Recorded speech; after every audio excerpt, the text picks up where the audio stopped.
They want to sit there and say, oh, there was no new war started under Trump and all of that stuff. America is at war.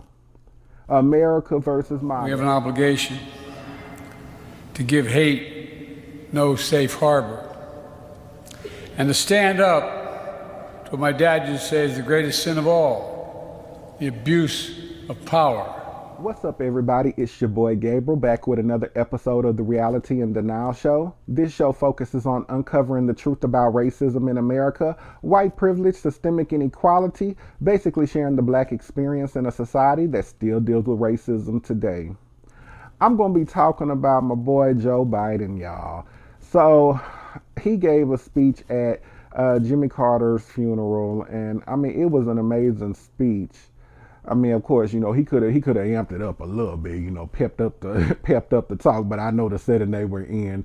But y'all, he made one point that I was so proud. And I was so proud how he did it too.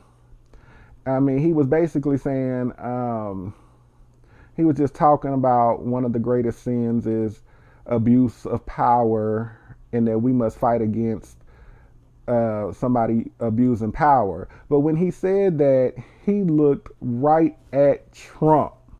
And you could see Trump knew he was talking about him. That's what made it so funny, because Trump knew he was talking about him. It was the eye contact for me. It was the eye contact for me, because they know we are getting ready to go into a fight these next 4 years, and everything that man stands for.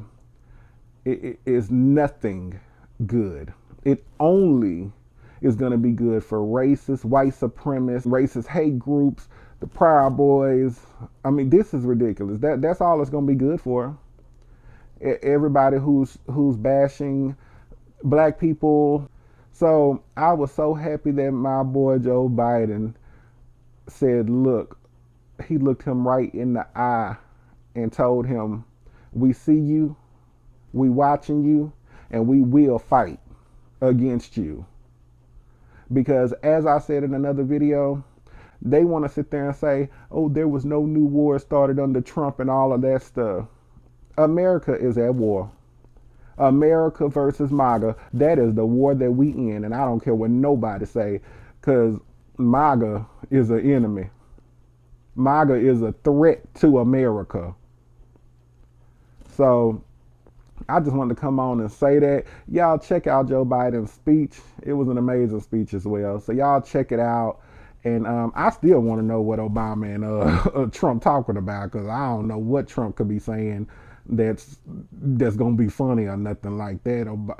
You know, and one thing I want to say, you know this wasn't no black funeral. I'm sorry. If you black, you know what I'm talking about. Because a black funeral would have got towed up. Trump walked his tail up in there, it would have got towed up. And I mean, from when he started walking in and had to go sit down, of course he had to shake Mike Pence's hand. Well, Mike Pence stood up to shake his hand, which I know he wouldn't have got no handshake out of me if that was me.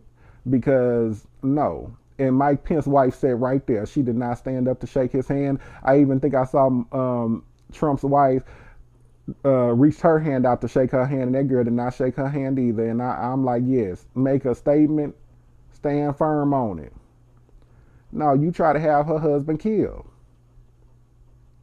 You stuck a mob on at the Capitol. So no, get your silly tail on somewhere. That's basically what she was saying.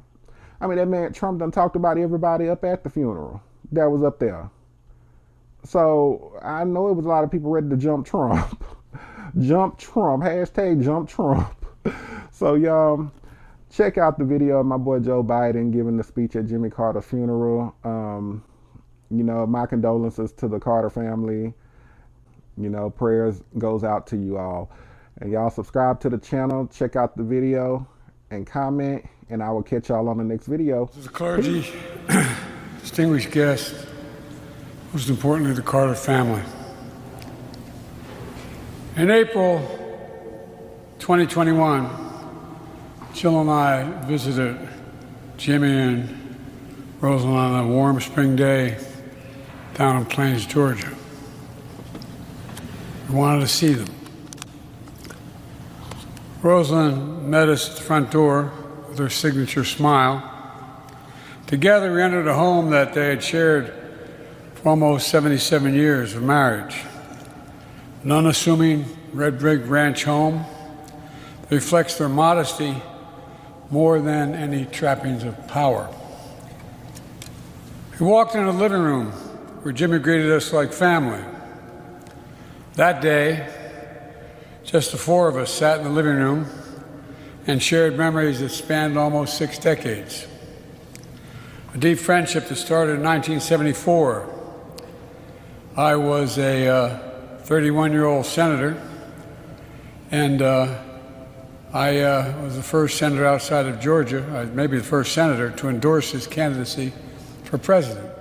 It was an endorsement based on what I believe is Jimmy Carter's enduring attribute: character, character, character. Because of that character, I believe is destiny. Destiny in our lives, and quite frankly, destiny in the life of the nation. It's an accumulation of a million things built on character that leads to a good life in a decent country. Life of purpose, life of meaning. Now, how do we find that good life? What does it look like? What does it take to build character? Do the ends justify the means?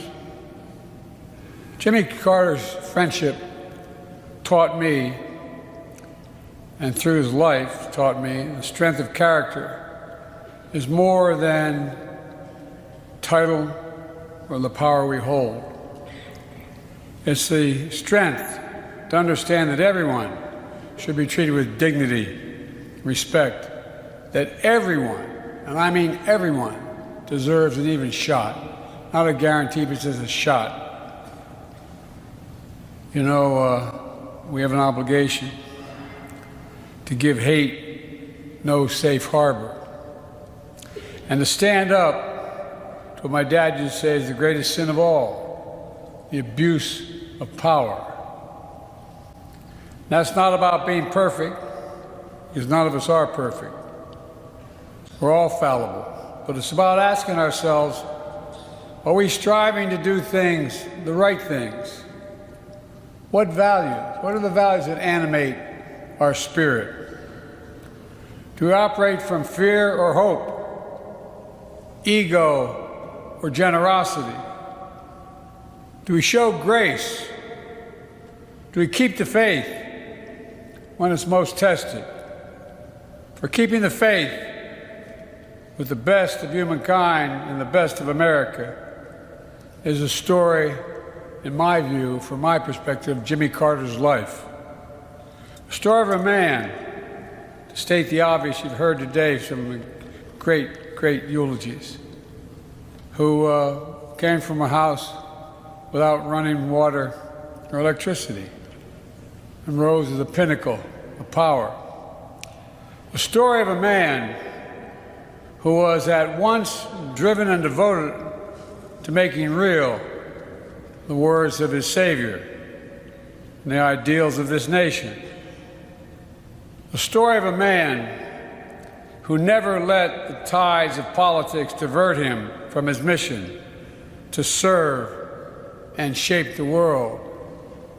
The man had character. Jimmy held a deep Christian faith in God, and that his candidacy spoke and wrote about.